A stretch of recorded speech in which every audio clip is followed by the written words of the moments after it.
النهاردة هنعمل مع بعض الكرواسون اللي ريحته بتملى البيت وتشهي كل اللي حواليك. دهبي من بره وطري من جوه. هنشوف ازاي بخطوات بسيطة ممكن نعمله في البيت. يلا بينا نشوف المكونات. عندي ربع كيلو دقيق، 130 جرام مية، 40 جرام زيت، 10 جرام خميرة، و40 جرام سكر، ورشة ملح. هنبدأ الأول بقى في بولة فاضية.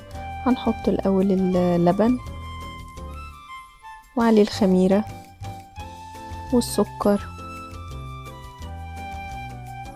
وهقلبهم كده واسيبهم 10 دقايق، وبعد كده هنزل بالدقيق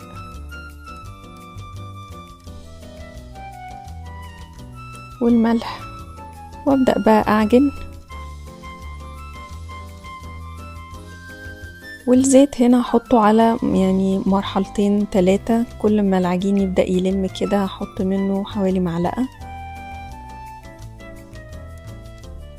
وده بعد ما اتعجن هسيبه يخمر حوالي نص ساعة.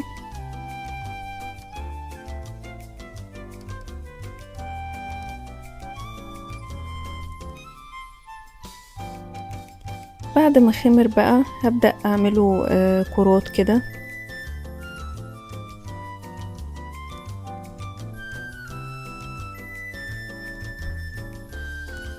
وافرد واحدة واحدة.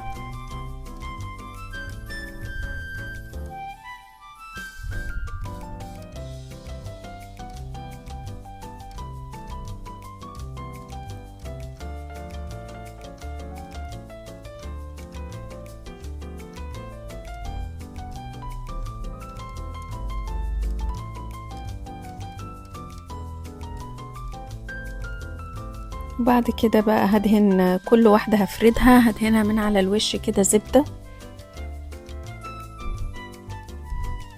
ده هيساعدنا قوي يعمل طبقات كده مورقة وحلوة جدا.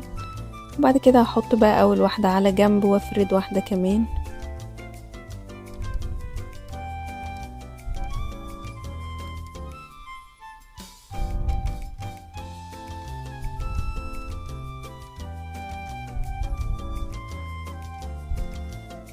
وكل واحدة هفردها هرصها فوق التانية، وهدهن على وشها الزبدة.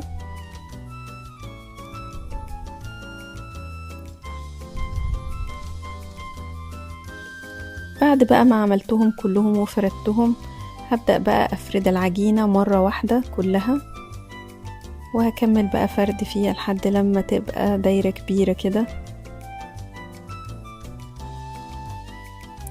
بالقطاعة بقى هقطعها مثلثات عشان اخد كل مثلث منهم يبقى قطعة عندي كرواسون لوحدها.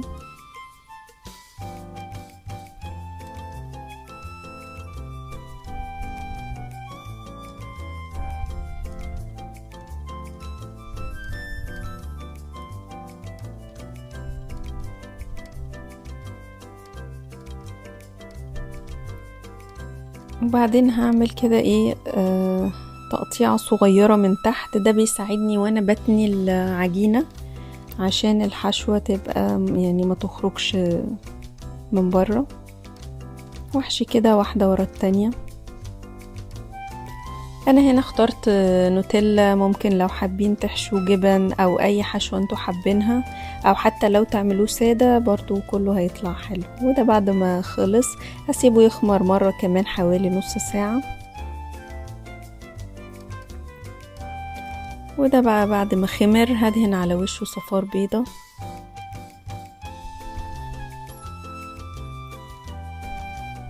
وهدخله الفرن قعد حوالي 10 دقايق. وده شكله بقى بعد ما خرج. بصوا بقى الجمال، ذهبي وطري وهش جدا. جربوه وان شاء الله يعجبكم، وما تنسوش اللايك والاشتراك في القناة.